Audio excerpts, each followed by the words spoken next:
Hi everyone, it's Caris. So August is over. As Taylor Swift might say, it sipped away like a bottle of wine. So I thought that I would talk to you today about all the books that I read this month. Let me just direct you back a few videos ago where I talked about the 7 books that I'd read between January and July. So it might come as a bit of a shock to you that having only read 7 books then, I've actually got 8 books to talk to you about today.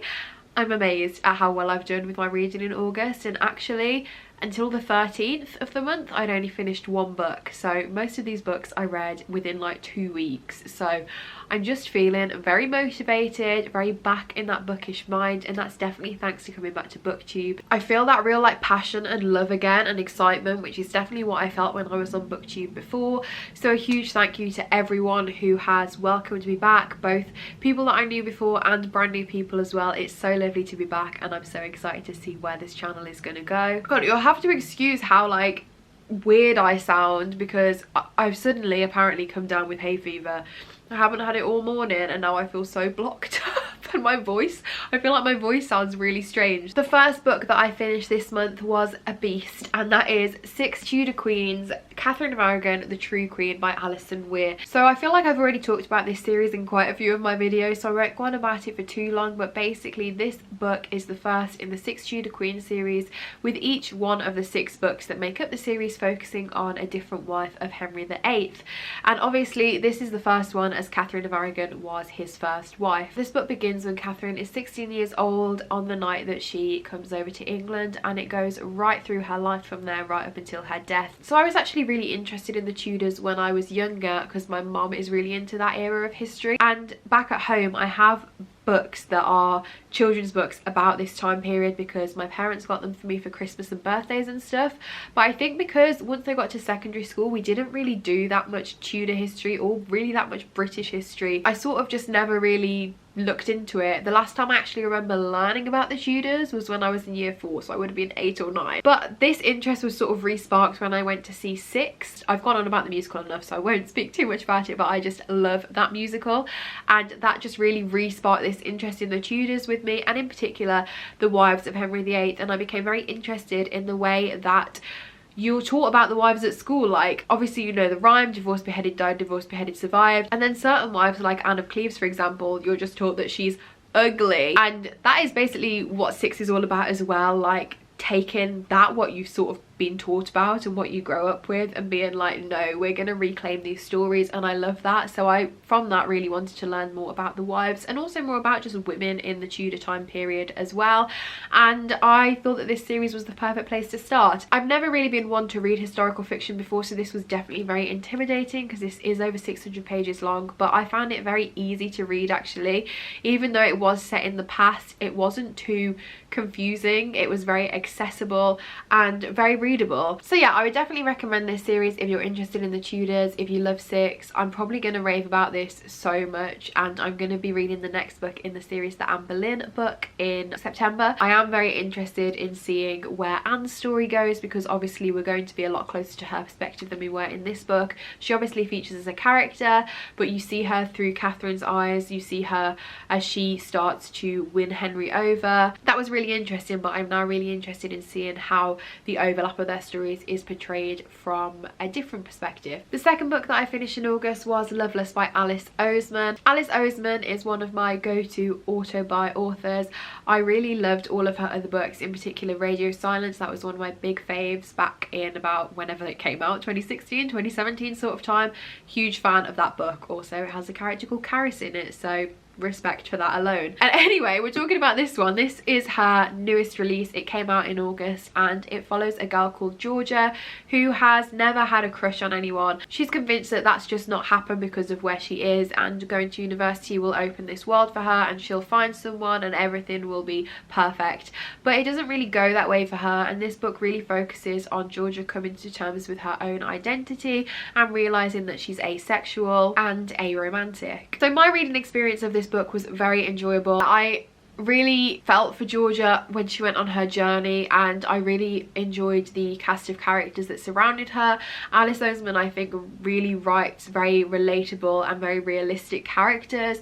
I could definitely relate in elements to quite a few of them, Georgia being one of them, also Rooney, Georgia's roommate. I related to her in some elements as well. I also really loved the university setting. One thing that I just want to see more of in books is books that take place at university, and Alice Oseman is a really good author for this. It wasn't obviously the exact same as my own university experience because Durham is a college uni, whereas where I went to, it was just a campus uni, so that was slightly different. Like some of the big balls and stuff that they do, like we just didn't have that. But nonetheless, Georgia's sort of struggle with going to university and not really feeling like she fit in, that is definitely how I felt when I first went to uni, so I really liked seeing that. So while I had a really enjoyable reading experience with this, I have seen some mixed reviews in terms of the asexual and aromantic representation that's here. It is Own Voices. I've seen some really outstanding positive reviews from Own Voices reviewers saying that they felt very seen, which is obviously completely valid and really fantastic that this book has been able to do that for people. However, I have also seen some reviews saying that the asaro representation is potentially harmful and that it depicts it as being the only way that a person can be asexual and aromantic. So what I'm going to do is I'm going to leave some links to some various reviews in the description, because I think the people that have wrote them have written it far better than I could ever say. But I do think it's important to acknowledge different reviews, especially ones that are talking about how this book could potentially be harmful. So I would highly encourage people to go and read those reviews. The third book that I finished this month was Love Boat Taipei by Abigail Hing Wen. I actually read this during a weekly reading vlog, so I'll leave a link to that in the description and in the card somewhere, wherever it pops up, so that if you want to go and check out my sort of live thoughts as I was reading this, then you can do. In summary, this book follows a main character called Eva, whose parents are Chinese but they've come to America, and Eva has grown up living her whole life in the States. And Eva is very passionate about dance, but her parents really want her to go to med school and become a doctor. Her parents decide that they want to send her away to a program in Taiwan. Her parents think that this is going to be the perfect thing to really focus Eva's mind and make sure that she pushes herself that last little bit to get into med school. The reality of what Eva actually finds when she gets there is a place called Love Boat, where there are classes, but it's also a bit notorious for being a place where teenagers don't have any real adult supervision. They can sneak out, they can go to parties, they can hook up with one another. Basically, it's a summer of freedom. For the first time in her life, Eva feels like she's free from her parents' control, and by being able to step away from them in such a way, she really does go on a journey of self-discovery. Not only is Eva going on this journey of identity in terms of what she wants to do with her future, she's also discovering things about her culture. I ended up giving this book a 3.5 out of 5 stars because I did really enjoy it. All those elements that I just described, I really loved. I found it very readable as well, and again, I really enjoyed the big cast of characters. There were some real standouts here. However, there were a few things that brought this story down for me. The first being the girl on girl hate that happened in this book. Obviously, I feel like that's a topic that does happen, and I'm not saying that it shouldn't be included in books, but I just felt the way that it was dealt with was not done to the best that it could have been. One of the characters does something really horrible to another girl, and I felt like in the end it was sort of just brushed aside and forgotten about. And I'm not saying that people shouldn't forgive, but I feel like there was no real repercussions for the character who did the bad thing. And the other thing that I didn't really like about this was the way that mental health was depicted. There's a character who isn't really in the story, you never really see her, but you just know about her, who is depicted as having mental health problems. She's basically the girlfriend of one of the guys on the program with the main character. At first, she's depicted as being very clingy in the eyes of the main character. Then you find out that the only reason that her boyfriend is with her still is because he was worried that she would hurt herself if they stayed together. To me, at least, the way she was depicted, and maybe it was because you were looking at her through the eyes of the main character and she saw her as sort of like a rival for one of the boys that she was interested in, but it sort of made it feel like she was being a burden because of her mental health. And I'm not saying that this boy should stay with her if he doesn't want to be with her just because she has mental health problems, but I think it just could have been done in a better way. So that's why I gave it a 3.5 stars overall. I believe that there's going to be a sequel to this. I feel like there wasn't enough in the ending to have another story. I feel like it wrapped up quite well, so I am wondering if it's going to be about different characters. If it was about some of the side characters or from a different perspective, then I think I would pick up the next book. But if it's following Eva on her journey to college, I'm not sure that I would, because I did enjoy it, but I'm not sure that in a year, however long it's going to take for the next one to come out, I'm not sure if I'm going to feel like bothered enough to pick up another book when I feel like this one wrapped up quite well. Next I have Good Girl Bad Blood by Holly Jackson. Again, I read this in the reading vlog that I talked about. I really loved this book. This is the sequel to A Good Girl's Guide to Murder, which I read last year. In the first book you follow a girl called Pip who is working on a project at school, and her project is looking into a historic murder case that happened in her town, and she actually manages to solve exactly what happened in this murder. And in this book she's got a podcast talking about everything that went down then, and it's gone viral. It's had a bit of a negative impact on her, and she's basically decided that when this podcast is done, when the story has been told, she's going to leave the podcast behind and just go back to her normal quiet life. But then one of her close friends reaches out to her because his brother has disappeared, and Pip gets pulled into a new mystery and begins investigating this disappearance and uncovering what has really gone down. I loved this. I just find these books so fun and readable, and I'm always really gripped in seeing what's gonna happen next. One of my favorite things to do while reading this series is theorizing. I actually buddy read this with Rhiannon from Welsh Reader, and I just loved chatting to her and finding out her thoughts on what was gonna happen and then theorizing. I actually had a theory very early on that I was convinced by, and then I convinced myself that it wasn't going to happen because I just couldn't see how it did, and then that's actually what ended up happening, or at least part of it. Like, I was partly right, and I was like, wow, this is an achievement. This is what I always wanted to happen when I used to theorize about Pretty Little Liars, but the plot of that just had so many holes that I could never get it right. But unlike Pretty Little Liars, I feel like the plot for this all just wrapped up very neatly, and I really enjoyed how it all came together. The one thing that brought it down a little bit for me is I think the ending was quite rushed. I guess it felt quick as well because it was just so fast paced to get through, but I did feel like the ending came as a bit of like a shock, and then before I knew it, it was over. But I think that there are some loose ends because there's going to be another book that follows Pip to university, and I think that some of those loose ends will come up. I gave this one 4 stars overall, and I'm really excited to see where the story goes next. Next, I listened to Daisy Jones and the Six on audio. I'm sure most people know what Daisy Jones and the Six is about, because I do feel like I'm one of the only people that hadn't read it before this month. But it basically follows the biography of a band called the Six and a singer called Daisy Jones. It's told from all of their perspectives, and it looks back and chronicles their successes, their rise to fame, and then what happened after they got really famous, basically. I wasn't sure if I was gonna like this because it didn't really sound like my sort of thing, but it was just so hyped, and I had a free Audible book and I just decided to go for it and download it and listen to it, and I loved it so much. I ended up giving it a 5 stars. I'm not sure if I would have enjoyed reading it as much because the audiobook did really bring it to life. There was a full cast of actors voicing each of the individual roles, and I really loved that. I found it particularly interesting to see how different events were retold from different points of view.